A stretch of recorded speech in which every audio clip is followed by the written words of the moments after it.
Ferme les yeux un instant et imagine le désir qui palpite le plus fort en toi, celui que tu caches peut-être, par peur, par honte ou parce que tu crois qu'il n'a pas sa place dans ta vie spirituelle.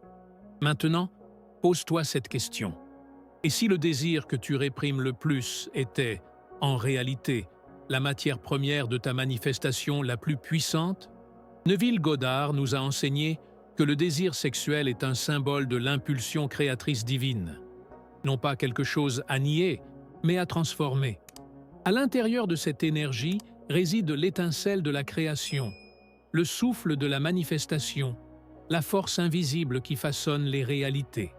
La grande erreur que beaucoup d'entre nous commettent, c'est d'associer l'énergie sexuelle au péché ou à l'instinct inconscient. Cette association négative fragmente sa puissance vibratoire. Et en fragmentant quelque chose d'aussi puissant, nous perdons l'opportunité de l'utiliser comme carburant de l'âme. Joe Dispenza le confirme avec une clarté scientifique. L'énergie sexuelle est la force électromagnétique la plus concentrée du corps humain.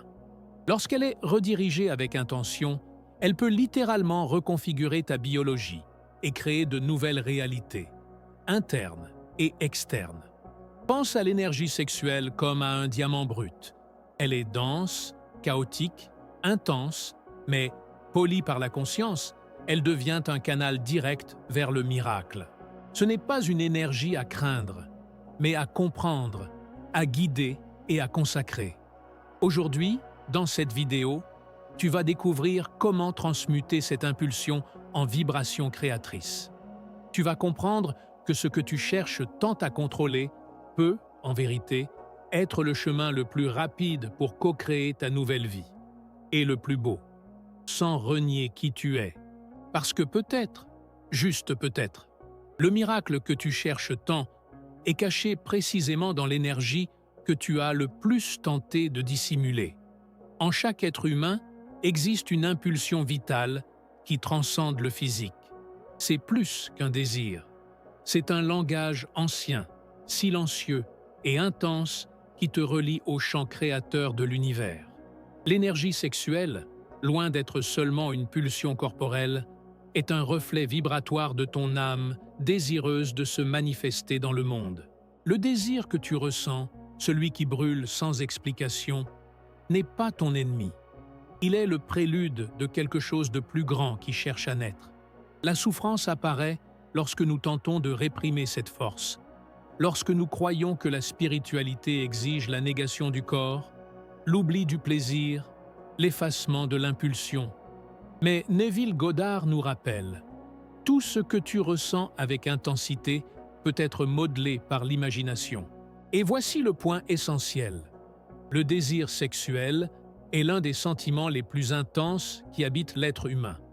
Il porte une énergie pure, non contaminée, jusqu'à ce que notre culture, nos croyances et nos peurs la désignent comme dangereuse ou honteuse. Nier cette impulsion affaiblit ta vibration, car tu réduis au silence le langage même de ton âme. Tu dis à l'univers « Je n'accepte pas ma puissance ». Et lorsque tu te déconnectes de cette force qui vibre en toi, tu commences à chercher la puissance à l'extérieur. Et alors, tout perd son sens. Le désir n'est pas un obstacle, il est une boussole. Il indique l'endroit où ton âme aspire à grandir. Il est l'expression émotionnelle du champ créateur qui vit en toi, attendant d'être reconnu, élevé et redirigé avec conscience. L'énergie sexuelle n'est pas impure, elle est sacrée. C'est le fleuve qui coule à l'intérieur de ton temple intérieur. Lorsque ce courant rencontre la clarté de l'esprit et l'abandon du cœur, il devient le pont entre l'invisible et le visible, entre le désir et la manifestation. Et si, au lieu de lutter contre ce que tu ressens, tu apprenais à voir ce feu comme un appel de ton âme elle-même à créer quelque chose de nouveau? Il existe une séparation silencieuse que beaucoup portent en eux, l'idée que plaisir et conscience ne peuvent coexister. Comme si le chemin spirituel exigeait la négation du corps, comme si la présence divine ne pouvait se manifester qu'en l'absence de désir. Mais cette scission est illusoire et profondément limitante. car le plaisir, lorsqu'il est vécu comme une fuite, abaisse effectivement la fréquence. Il devient une décharge, une distraction, une échappatoire. Mais lorsque le plaisir est vécu dans la présence, il devient expansion, élévation, reconnexion au sacré. Ce qui transforme, ce n'est pas le plaisir en soi, c'est l'état de conscience qui l'enveloppe. La même énergie peut servir à la dispersion ou à la création. La clé réside dans l'union de l'émotion, de l'intention et de la rétention. C'est cette triade qui transmute l'impulsion en vibration créatrice. Plutôt que de te sentir coupable de ressentir du plaisir, demande-toi: avec quelle intention suis-je en train de vivre cela? Suis-je présent? Suis-je aligné avec ce que je souhaite créer? Quand tu t'appropries ce que tu ressens avec conscience, tu cesses d'être esclave de l'impulsion et tu deviens maître de l'énergie. Ce n'est pas de la répression, c'est de l'alchimie. C'est le processus intérieur qui consiste non plus à être emporté par l'énergie, mais à la guider avec amour et clarté. C'est l'état dans lequel le corps, l'esprit et l'âme vibrent ensemble, dans une même cadence, créant la cohérence. Tom Campbell, physicien et chercheur en conscience, nous rappelle que le but de l'expérience humaine est l'expansion de la conscience. Et cela inclut l'intégration de toutes les dimensions de l'être, y compris l'énergétique et la sexuelle. Rejeter cette part de soi, c'est rejeter la totalité de son instrument créateur. Plaisir et présence ne sont pas opposés, ils sont alliés.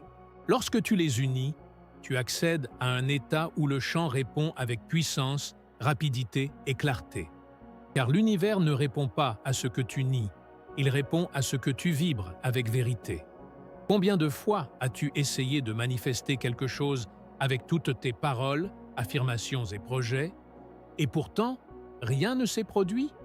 Peut-être parce que la véritable manifestation ne répond pas à la logique, elle répond à la vibration. Et la vibration, c'est l'émotion chargée de présence. Dans le champ quantique, tout est énergie en mouvement. Et cette énergie n'est pas activée par la pensée rationnelle isolée. Le champ répond à l'intensité émotionnelle avec laquelle tu soutiens ton intention. C'est pourquoi Neville Goddard insistait: « Vis la faim, ressens comme si c'était déjà réel ». La transmutation sexuelle devient alors l'un des outils les plus puissants pour amplifier cette émotion, car elle donne accès à une force brute déjà chargée d'énergie, de désir, de présence corporelle. Lorsque tu apprends à diriger cette énergie vers ta vision intérieure, elle traverse les couches du champ avec une puissance bien plus grande. L'erreur, c'est de tenter de manifester à partir d'un esprit déconnecté du corps. Quand tu penses une chose, mais en ressens une autre, le champ capte ce que tu ressens. Et si ton corps vibre le manque, la peur, la précipitation, c'est cela qui sera amplifié. L'énergie créatrice a besoin d'être émotionnellement chargée. Elle a besoin d'engagement. Il faut que ton imagination soit habitée par un sentiment de réalisation, et non simplement par une image mentale. Joe Dispenza explique que le cœur possède un champ électromagnétique 5000 fois plus puissant que celui du cerveau.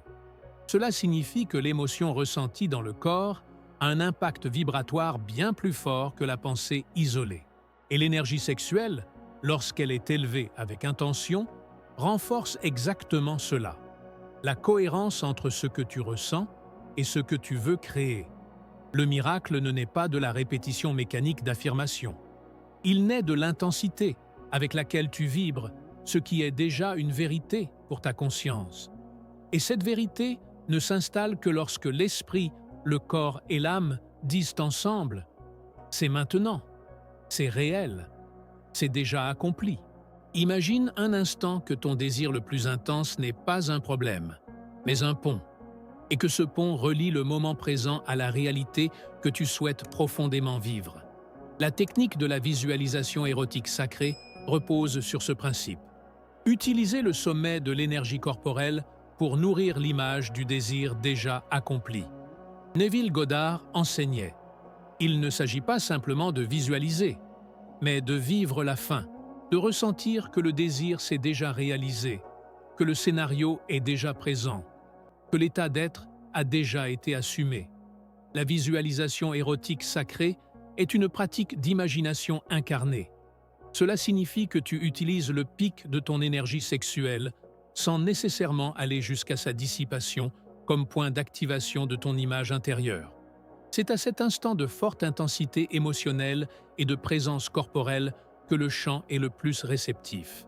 Le voile entre l'intérieur et l'extérieur s'affine. Le corps devient un émetteur vibratoire infiniment plus puissant. Ce n'est pas de la pornographie spirituelle. Ce n'est pas une excitation banale.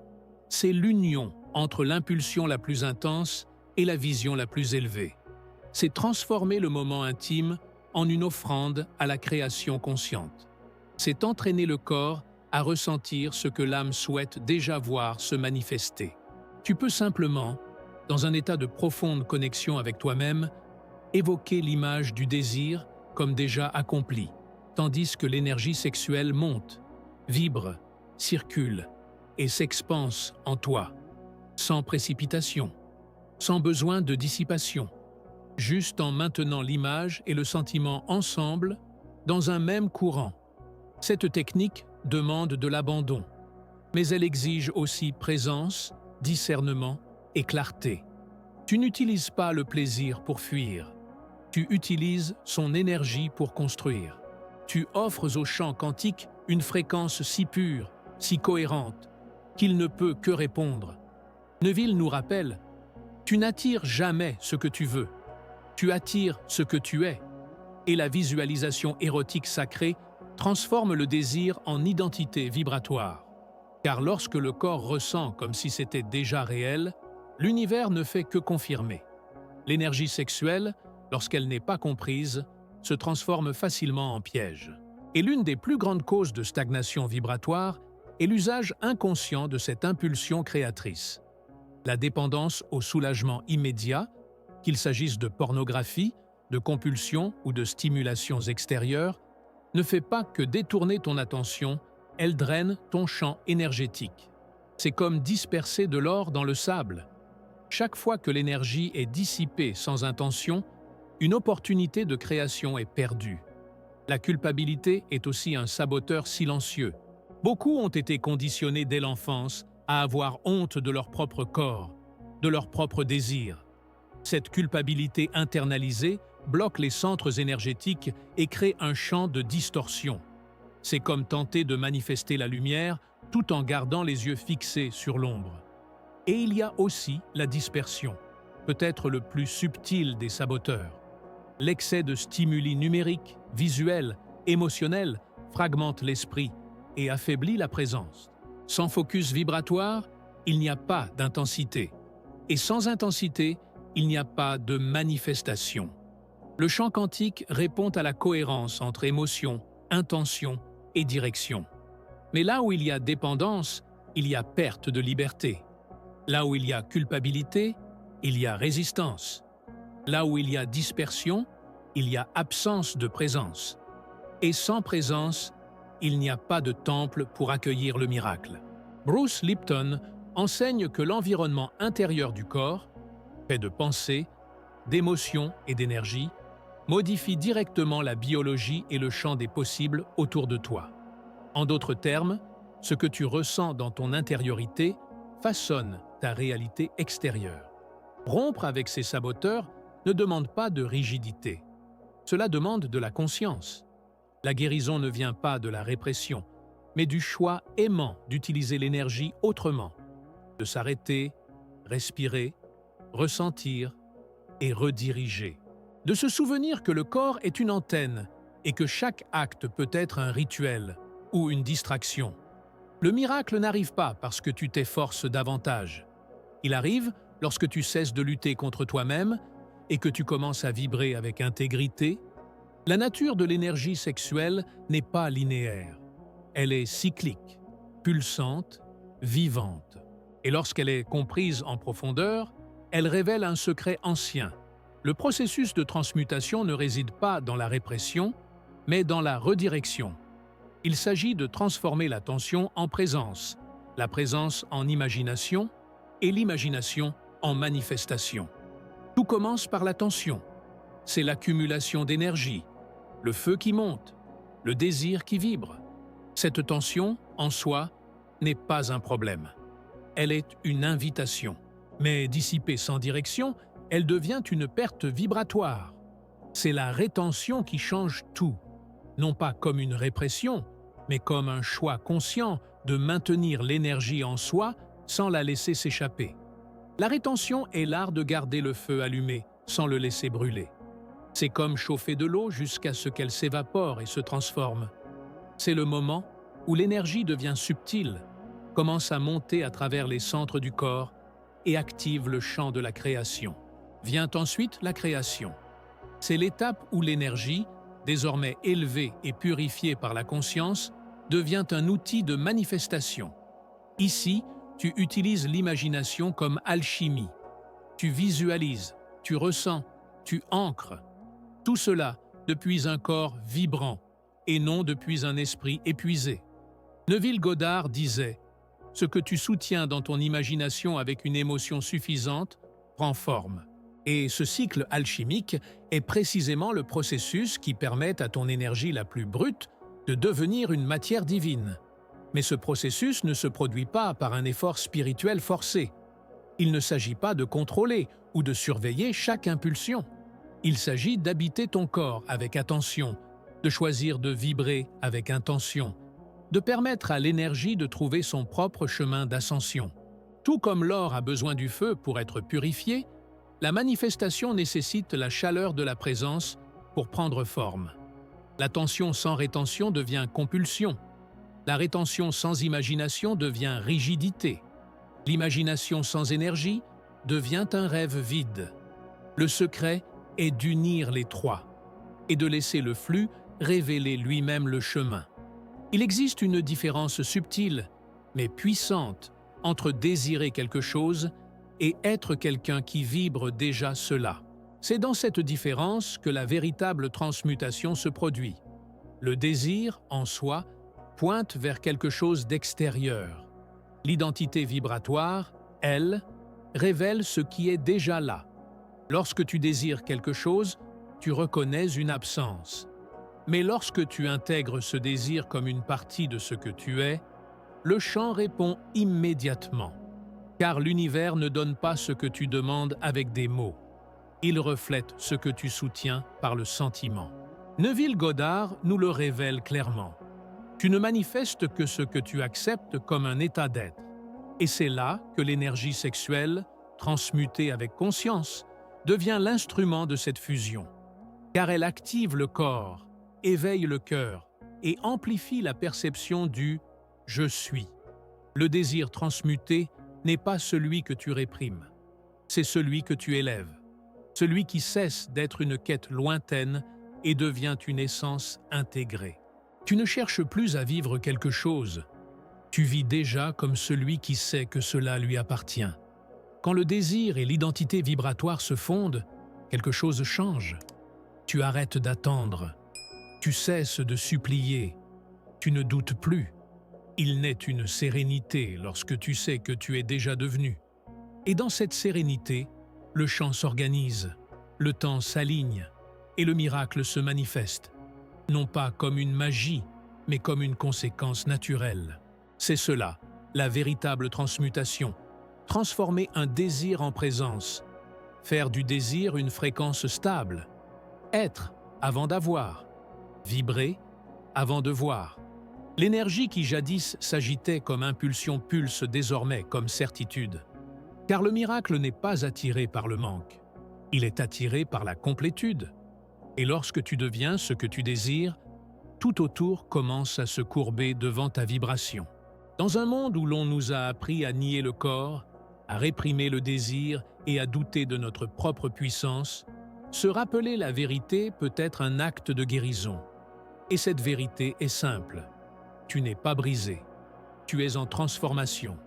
Bruce Lipton nous montre que l'environnement intérieur du corps, tes émotions, tes intentions, tes états mentaux, modifie non seulement ta biologie, mais aussi le champ vibratoire qui t'entoure. Cela signifie que tu crées avec ton état d'être. et non avec ton effort. Que ton corps, guidé par la conscience, devient un canal sacré de manifestation. Neville Goddard insiste sur ce point. Le véritable acte créateur est intérieur, silencieux et chargé d'une émotion dirigée. Tu n'as pas besoin de crier à l'univers. Tu as simplement besoin de vibrer avec vérité.